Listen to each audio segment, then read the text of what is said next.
오늘 저희가 함께 나눌 말씀 출애굽기 3장 1절부터 15절 말씀 이 부분은 제가 이제 쭉 살펴보니까 한 3번 정도 저희가 이 본문으로 말씀을 나눴었습니다. 2019년도에 2020년도 제가 이제 주제별 설교를 한 달씩 했었는데요. 그때 믿음이라는 주제 아래에 2019년도 10월 20일 날 내가 너를이라는 제목으로 말씀을 나눌 때 하나님께서 하시겠다고 하시는 일을 내가 해야 한다고 생각하지 맙시다. 이런 내용으로 말씀을 나누었고요.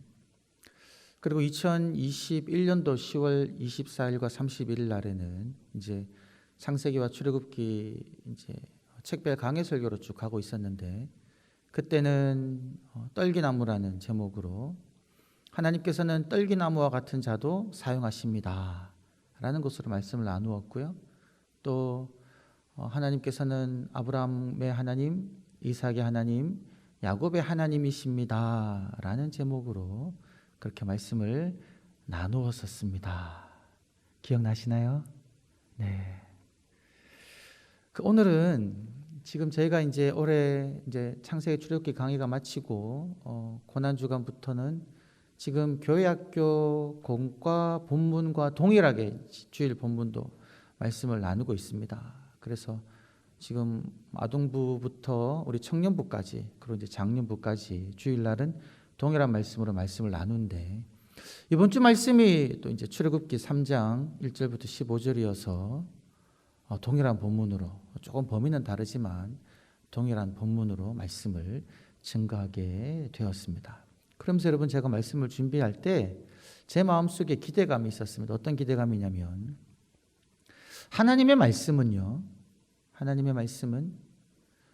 우리가 그 말씀에서 내가 무슨 말을 해야 되겠다라고 해서 말씀을 전하는 것이 아니라 그 본문이 주어지면은 그 본문에서 하나님께서 그 주에 주시는 그 말씀을 받아서 말씀을 증거하거든요.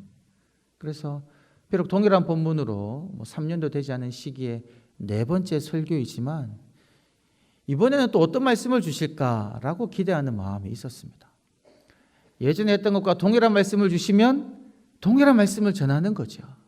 그러나 또 다른 내용을 주시면 또 그 내용을 전하겠다라는 기대감으로 말씀을 준비했는데 하나님께서 오늘 이 본문으로 저희들에게 하시는 말씀은 오늘 설교 제목에 나와 있듯이 내 발에서 신을 벗어라라는 그 구절에 있습니다.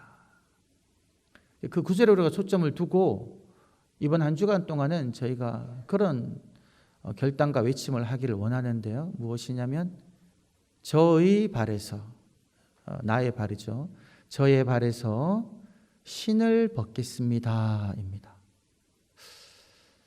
일단 한번 외치고 난 다음에 계속 말씀을 전하도록 하겠습니다. 우리 가슴에 손을 얹고 저의 발에서 신을 벗겠습니다. 한번 다 같이 한번 외쳐보시겠습니다. 시작. 저의 발에서 신을 벗겠습니다. 아멘. 한 절 외침을 저의 발에서 신을 벗겠습니다 하고 나니까 여러분 다 머릿속에 이제 궁금한 점이 드실 겁니다. 무슨 신을 말하는 건가? 그죠? 나의 발에서 신을 벗겠습니다라고 이야기했는데 분명히 내가 지금 신고 있는 신발을 벗으라는 건 아닌 것 같은데 무슨 신을 벗어야 되느냐다라는 거죠. 그걸 여러분들이 계속 묵상하면서 생각하시면서 오늘 말씀을 듣기를 원합니다. 하나님께서 모세를 이제 부르시지요. 모세가 양을 40년 동안 치고 있다가 하나님의 산 호렙 쪽으로 이제 양을 치고 가는데 말씀을 보게 되면 그곳에서 하나님의 사자가 모세에게 나타나셨습니다. 어디에서요? 불타는 가시덤불 속에서 나타나셨죠. 그것을 보고 모세가 다가갑니다. 여러분 지금 하나님께서 먼저 모세에게 당신을 나타내시려고 불타는 가시덤불 속에 임재하셨거든요.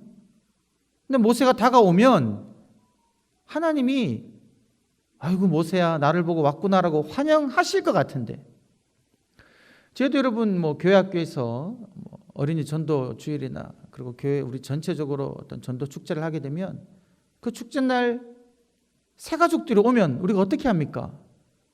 두 팔 벌려 환영하지요. 반갑습니다. 잘 오셨습니다. 여기 앉으십시오. 환영하잖아요. 하나님께서도 지금 하나님의 임재의 현장 가운데 다가오는 모세를 환영하실 것 같은데 말씀을 보게 되면요, 하나님께서는 모세가 다가오는 걸 보시고는 어떻게 말씀하셨냐면요, 가까이 다가오지 말아라고 이야기합니다. 당신을 나타내려고 하셨는데 다가오는 모세를 보고 가까이 다가오지 말라고 하시는 거죠. 그러면서 네 발에서 신을 벗으라, 이곳은 거룩한 땅이다, 이렇게 말씀하십니다. 그러니까 모세가 하나님께 다가가기 위해서는 신발을 벗어야 된다는 겁니다. 하나님의 일을 하기 위해서는 지금 모세가 신고 있는 그 신발을 신고서는 할 수가 없다라는 거죠. 그래서 여러분 말씀을 보게 되면 모세는 분명히 이제 6절 이하에서 하나님께서 모세에게 여러 가지 말씀을 하시는데, 말씀 속에서는 모세가 신발을 벗었다라고 묘사하고 있지는 않지만 분명히 모세는 하나님의 그 말씀을 듣고 그 불타는 가시덤불 속에 다가가기 전에 그의 신에서, 그의 발에서 신을 벗었을 것이다 라는 거죠. 여러분, 왜 하나님께서 모세에게 신발을 벗어라, 이곳은 거룩한 곳이다 라고 말씀하셨을까요? 그 신발이 의미하는 것, 나타내는 것은 무엇이겠습니까? 우리가 한번 곰곰이 생각해 볼 필요가 있다라는 거죠. 아마 대부분 여러분들께서 이 본문으로 이제 말씀을 묵상하시거나 설교를 들으실 때에 그런 말씀을 많이 들으셨을 거예요. 이 지금 신발이 의미하는 것은 죄다라고 많이 들으셨을 거예요. 이제 광야에서 그 모래밭에서 모세가 그 신을 신고 양떼를 치고 다니면서 돌아다녔으면, 여러분 우리도 다 잘 알듯이 그 신발에는 뭐가 묻어 있겠습니까? 먼지로 막 기본복이 되어 있었겠죠. 그리고 막 짐승의 똥도 묻어 있지 않았을까요? 더러운 것들이 그 신발에 다 묻어 있었을 것이다라는 겁니다. 그 더러운 것을 가지고 하나님 앞에 나오지 말라는 거죠. 물리적으로라도. 제가 예전에 터키 여행 간 적이 있었는데, 터키에 가면요, 여러분 터키 이스탄불이라는 도시에 아야소피아라는 아주 화려한 성당이 있습니다. 근데 이곳이 예전에는 캐톨릭 성당으로도 사용되다가, 그리고 동방 정교회 성당으로도 사용되고, 지금은 안타깝게도 그 이슬람 모스크로 사용되고 있는데, 근데 그곳에 들어갈 때요, 그 관광객들에게 반드시 요구하는 것이 있습니다. 뭐냐면요, 신발을 다 벗으라 그래요. 신발을 다 벗어가지고 비닐봉지에 담아가지고 들어가야 됩니다. 신발을 신고서는 그곳에 입장을 허락하지를 않는다는 거죠. 왜 그럴까요? 뻔하죠. 더러워진다는 겁니다. 신발이 묻어있는 여러 가지 먼지나 흙들로 그 거룩한 성당, 모스크, 그것이 더럽혀지니까 그것을 벗고 들어오라는 거죠. 비가 많이 오는 날에도요, 여러분, 그것이 막 약간 바닥이 물로 좀 젖어 있고 눅눅해도요, 신발 벗고 맨발로 들어가야 됩니다. 되게 불편하더라고요. 근데 신발은 더럽기 때문에 벗어야 된다는 거죠. 제가 어릴 때 자라날 때는요, 지금 강대상 위에, 지금은 제가 신발을 신고 올라오는데 아마 여러분 다 기억하실 것 같아요. 이 강단 위에 신발 신고 올라가는 것이 허락되지 않는 시절이 있었습니다. 지금도 어떤 교회는 가면요, 올라오기 전에 요 밑에서 신발을 벗고요, 깨끗한 슬리퍼를 신고 올라오시더라고요. 왜 그러냐면 이곳이 이제 거룩하다라고 생각하고 있으니까 그 더럽히지 않으려는 거죠. 그런 관습들이 출애굽기 3장에 나와 있는 하나님께서 모세에게 명령한 내 발에서 신발을 벗으라, 이곳은 거룩한 땅이다 라고 하는 데서 연유되었다라는 거죠. 그래서 이제 그것을 우리들은 물리적인 더러움이 아니라 영적인 죄로 생각하는 거죠.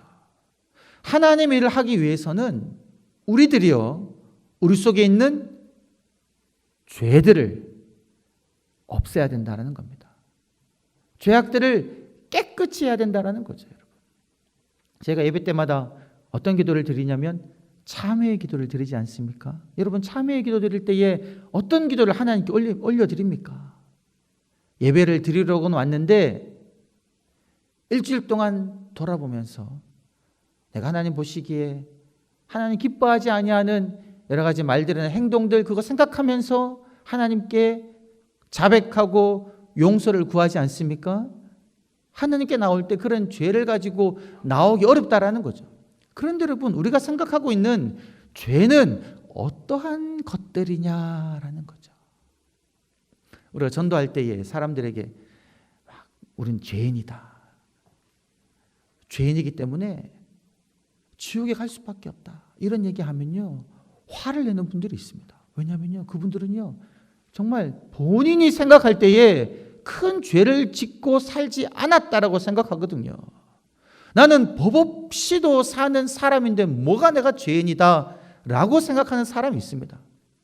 그때 그 사람은, 또 우리들은요 무엇을 죄라고 생각하냐면, 십계명을 보게 되면은 그 뒷부분에 있는 거, 살인하지 말라, 간음하지 말라, 도둑질하지 말라, 거짓 증거하지 말라, 내 이웃의 집, 내 이웃의 아내나 종이나 그 어떤 것도 탐내지 말라, 그 말씀들을 생각하면서 하나님, 저는 살인한 적 없습니다, 간음한 적 없습니다, 도둑질한 적 없고요, 거짓말로 남들 해하려고 거짓 증언한 적 없고, 남의 물건 탐하고 그 물건 취한 적도 없습니다 라고 생각하면서 의인이다라고 생각할 수 있다라는 거죠. 그것을 어디서 보냐면 여러분, 예수님께서 공생에 다니실 때에 한 부자 청년이 오잖아요. 돈 많은 청년 관리가 예수님께 나와서, 선한 선생님이여, 내가 어떻게 하면 영생을 얻으리까 물었을 때에 예수님께서 네가 계명을 안 하니, 살인하지 말라, 간음하지 말라, 도둑질하지 말라, 거짓 증거하지 말라, 내 이웃을 사랑하라, 이 10계명을 쭉 말씀하신 겁니다. 이 계명을 네가 지키라라는 거죠. 그때 놀랍게도 이 부자 청년이 이야기합니다. 주님, 저는 그 모든 것들을 다 지켰습니다. 그 말할 때 그 부자 청년의 마음은 어떤 마음이 있었을까요? 저는 영생에 가깝네요, 이런 생각을 했을 거다라는 거죠. 여러분, 어쩌면요 지금 우리의 마음이 이 부자 청년의 마음과 동의를 할 수도 있습니다. 주님, 저는 주님을 믿으면서 이런 십계명에 나와 있는 여러 계명들은 범하지 않고 어떻게든 하나님의 뜻대로 살려고 했었습니다. 저 칭찬해 주세요. 저 영생이 가깝지 않습니까? 라고 생각하는 마음으로 이 자리에 앉아 있을 수 있다라는 거죠. 그런데 그때 부자 청년에게 예수님께서는 무엇이라고 말씀하셨습니까? 칭찬하시고 난 다음에요, 네가 온전하고자 할진대 한 가지가 부족하다라는 겁니다. 네게 있는 소유를 팔아 가난한 사람들을 도와주라. 그리고 난 다음에 나를 쫓으라, 이렇게 이야기합니다. 근데 이 청년이 어떻게 합니까, 여러분? 그 여러 10계명에 나와 있는 그 계명들은 다 지켰지만 정작 자기 재산을 팔아 가난한 사람을 도우라는 그 말씀에는 고민하며 따르지 못하고 돌아가 버립니다. 왜요? 그건 지키기 어렵거든요. 이게 어쩌면 이 부자 청년에게는 다른 신발은 다 벗어도, 여러분, 다른 더러운 신발은 다 벗어도 그가 벗지 못하는 신발이 있다라는 겁니다. 남을 내 재산 팔아서 돕는 것, 이거는 내가 못하겠다라는 거죠. 예수님께서는 그 부자 청년에게 그 신발 네가 벗으라라고 이야기하고 있다라는 겁니다. 모세를 살펴보면 여러분, 모세는요 하나님을 모르는 사람이 아니었습니다. 어릴 때부터 어머니에게서 자라가지고 자신의 신앙적 정체성, 내가 하나님의 백성이고 하나님께서 우리에게 어떤 계획을 가지고 계신지를 알면서 자랐죠. 그래서 광야 40년 생활을 하는 동안 모세는 하나님과 교제하면서 살았다라고 우리들은 생각해 볼 수가 있습니다. 그렇게 자랐으니까요. 젊은 시절에 이스라엘 백성을 위하여 그는 어떤 일을 하려고 했었잖아요. 하나님과 교제하는 사람이었다라는 거죠. 그래서 여러분, 하나님께서 모세를 이 불타는 가시덤불에서 불렀을 때에, 모세야 모세야 불렀을 때에 여러분, 모세가 어떻게 반응합니까? 네, 내가 여기 있습니다. 이렇게 반응합니다. 여러분, 이것이 당연한 것이 아니거든요. 모세는요, 자기를 부르는 하나님의 소리를 알아들을 수 있는 그런 영적인 수준에 있었다라는 거죠. 이거를 사무엘이랑 비교해 보면 모세가 하나님과 교제하고 있었구나를 알 수 있습니다. 사무엘이 어렸을 때에 성소에서 살았는데 그때 하나님께서 사무엘을 부르시지 않습니까? 그 부르시는 소리를 사무엘이 알아차렸습니까? 아니요. 한 번도 아니고 두 번도 아니고 세 번씩이나 불러도 사무엘은요, 하나님의 소리를 알아차리지 못했거든요. 엘리 제사장이 그에게 하나님 너를 부르시니 한 번 더 부르면 주여 말씀하옵소서, 내가 여기 있겠습니다, 여기 있습니다 라고 말하라는 가르침을 듣기 전까지는 하나님을 구별하지 못하는 어린 사람이었다라는 거죠. 그런데 여러분, 모세는 하나님이 부르시자마자 그 소리를 알아차렸다라는 거죠. 그런데 여러분, 이러한 모세임에도 불구하고, 하나님과 교제하고 하나님이 자기를 부르시는 소리를 알아차렸음에도 불구하고, 그러나 모세에게도 하나님의 소리를 온전히 받아들이지 못하는 그러한 연약한 부분이 있었다라는 겁니다. 여러분, 우리가 벗어야 하는 신은요, 우리가 생각하는 아주 거창하고 대단한 그런 더러움만 벗어버리는 것이 아니라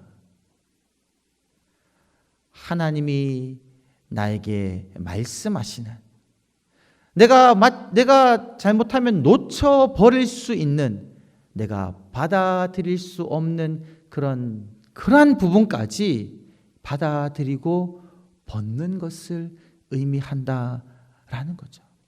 때로는 여러분, 우리가 하나님의 말씀을 다 지키며 산다라고 우리들이 착각할 수가 있는데, 그런 착각하고 있는 그 신발을 벗어버리라 라는 말씀이다라는 거죠.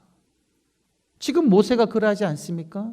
모세야 모세야, 네 여기 있습니다. 모세는 하나님과 교제하는 사람이었고 하나님의 소리를 들을 수 있는 그런 사람이었는데도 불구하고, 이어지는 말씀에서 보게 되면요, 모세도 아까 그 부자 청년처럼 하나님의 말씀을 따르고 듣고 있는 것 같지만 듣지 못하고 있는 부분이 있다라는 거죠. 자기의 생각으로 받아들일 수 없는 그런 내용들은요, 걸러버리면서 듣는 그런 사람이었다라는 겁니다. 하나님께서 모세에게 무엇이라고 말씀하십니까? 오늘 말씀 10절을 보게 되면요, 하나님께서 모세를 부르시고 난 다음에 그에게 임무를 주십니다. 너는 이스라엘 백성들에게 가서 그들 애굽 땅에서 인도하여 내라. 그때 모세가 무엇이라고 말씀합니까? 하나님, 내가 누구이기에 이스라엘 백성에게 가서 그들을 구출해 내리까? 우리들은 이 모세의 거절을요, 합리적 거절이다라고 생각할 수가 있습니다. 그러한 일을 하기에 모세는 부족하다라고 여기기 때문이지요. 그런데 지금 여러분, 모세가 놓치고 있는 하나님의 말씀, 하나님이 말씀하였지만 그가 받아들이고 있지 못하는 그 말씀은 무엇입니까? 말씀을 보게 되면 하나님께서 그렇게 말씀하셨죠. 내가 내 백성의 고통을 보았고 그들의 그 부르짖음을 내가 들었고 그들의 근심을 내가 알아서 이제 내가 내려가서 내가 그들을 애굽 땅에서 건져 올려 아름답고 광대한 땅, 젖과 꿀이 흐르는 땅, 그 가나안 땅으로 내가 인도하게 하겠다라고 쭉 말씀하셨거든요. 그러고 난 다음에 너는 가라라고 이렇게 말씀하셨는데, 모세는 지금 하나님의 그 어떤 말씀은 다 한 귀로 흘려버리고 듣고 있습니까? 하나님이 보셨고 하나님이 하신다라는 그 내용은요 다 놓쳐버리는 겁니다. 그 말씀은 받아들이고 있지 못하다는 거죠. 이것이 지금 모세가 벗어야 하는 신발이다라는 겁니다. 이어지는 말씀에서 모세는 하나님에게 그렇게 묻죠. 하나님, 이스라엘 백성들이 나에게 너를 보낸 그 신의 이름이 무엇이냐라고 물으면 내가 무엇이라고 대답하겠습니까? 라고 말하죠. 하나님이 누구신지 알기를 원하는 마음입니다. 어쩌면 이 마음 참 좋은 마음 같아요. 그런데 여러분, 말씀을 찬찬히 살펴보면요, 이미 하나님께서는 모세에게 무엇이라고 말씀하셨습니까? 나는 너희 조상의 하나님, 아브라함의 하나님, 이삭의 하나님, 야곱의 하나님이다라고 6절과 15절에 이미 말씀하셨다라는 거죠. 당신이 누구신지 이미 계시하셨음에도 불구하고 모세는 그 말씀을 듣지 않고 있는 겁니다. 그거보다 더 우리를 자극할 만한 강력한 하나님의 이름을 모세는 원하고 있다라는 거죠. 이것이 지금 모세가 놓치고 있는, 그가 마치 믿음이 있다고 생각하지만 부족한 그의 부분이다라는 거죠. 여러분, 모세는요, 불타는 떨기나무가 타지 않는 그 놀라운 광경을 주목하는 그런 영적인 민감성은 가졌었습니다. 그리고 모세야 모세라고 부르시는 하나님의 그 소리를 알아듣는 영적 감수성도 가졌습니다. 그리고 하나님께서 나는 너희 조상의 하나님, 아브라함의 하나님, 이삭의 하나님, 야곱의 하나님이다라고 말씀하셨을 때 그 하나님이 두려워가지고요, 그의 얼굴을 가리는 그런 영적인 겸손함도 가지고 있었습니다. 그러나 모세가 가지고 있지 않은 것은 무엇이었습니까? 그의 이성과 생각을 넘어서는 하나님의 말씀. 그 말씀은요, 주목하지 않고 흘려버리는 그런 영적인 수준이었다라는 거죠. 이것을 지금 하나님께서는 모세에게 말씀하시면서 네 발에 신을 벗으라 이렇게 이야기하고 있다라는 거죠. 여러분, 우리의 신앙의 삶은 어떠합니까? 하나님께서 우리들에게 하나님의 일을 맡기시고 모세를 부르시면서 이스라엘 백성을 인도하시는 그 일을 맡기고자 하실 때에 모세에게 나타나셔서 그의 그 부족한 부분, 그가 벗어야 하는 그 신발을 말씀하시듯이 오늘 우리에게도 하나님께서는 내가 너에게 이 일을 맡기고자 하는데 너가 아직 벗지 못하고 여전히 신고 있는 우리의 그런 연약한 부분, 죄된 부분을 하나님께서는 말씀하고 계시다라는 겁니다. 하나님께서 이스라엘 백성을 택하실 때에 그 표징으로 할례를 명령하셨습니다. 할례를 행하는 자만이 하나님의 백성이 된다라고 말씀하셨죠. 이방인들도 이스라엘 백성이 되려면 할례를 행해야 됐죠. 그런데 여러분, 시기가 흐르면서 이 할례가 어떻게 되었습니까? 하나님의 구별된 백성으로 세우기 위하여 세운 그 할례가 그 의미는 사라지고요, 그냥 육신의 모습으로 드러나는 겉모습만 의미하게 되었다라는 거죠. 그 진정한 할례의 의미는 사라져버렸다는 겁니다. 몸의 할례는 행하지만 그 마음의 할례, 하나님의 말씀을 완악한 마음으로 듣지 않고 뻑뻑한 목으로 교만하게 듣지 않는 그 완악함을 제거해버리는 그 할례는 행하지 않는 그런 모습으로 이스라엘 백성들이 살고 있을 때에 하나님께서는 예언자들을 보내셔가지고 너희 마음의 할례를 행할 것을 명령하셨다라는 겁니다. 어쩌면 우리들도요, 오랜 신앙 생활 가운데 우리 마음속에도 이 정도면 되었지, 나 정도로 예배드리고 봉사하고 헌신하고 헌금하고 주의 일 하면 나는 그 부자 청년처럼 영생에 가까운 사람이다라고 생각하며 하나님의 일을 할 수 있다라고 여기며 신앙생활 하고 있을 수도 있다라는 겁니다. 그러나 하나님께서 오늘 우리들에게 말씀하십니다.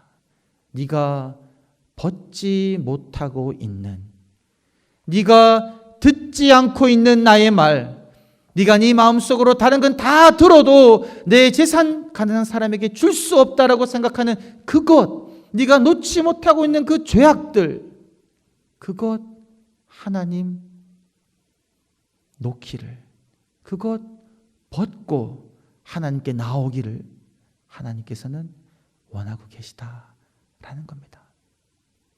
사랑하는 성도 여러분, 이번 한 주간 살아가실 때에 내가 다른 것 다 하나님께 다 하나님 말씀대로 하고 있어도 내가 아직 듣지 않고 지키지 않으며 고집스럽게 신고 있는 그 신발이 무엇인지 생각해 보시면서 그 신발을 온전히 벗음으로 말미암아 하나님께서 맡기시는 그 귀한 일들을 온전히 수행하실 수 있는 저와 여러분이 되시기를 주의 이름으로 간절히 축원합니다. 아버지 하나님, 교만하고 완악하게 나는 하나님을 잘 섬기고 있다 라고 생각하는 그 마음 속에서 주님, 여전히 내가 주님 뜻대로 살지 않고 있는 그 부분들을 발견하게 하여 주시고, 네 발에서 신발을 벗으라는 그 말씀 듣고 그것 벗고 버리고 주님 섬기는 자 되게 하여 주옵소서. 감사드리옵고 구주 예수님의 이름으로 기도드리옵나이다. 아멘.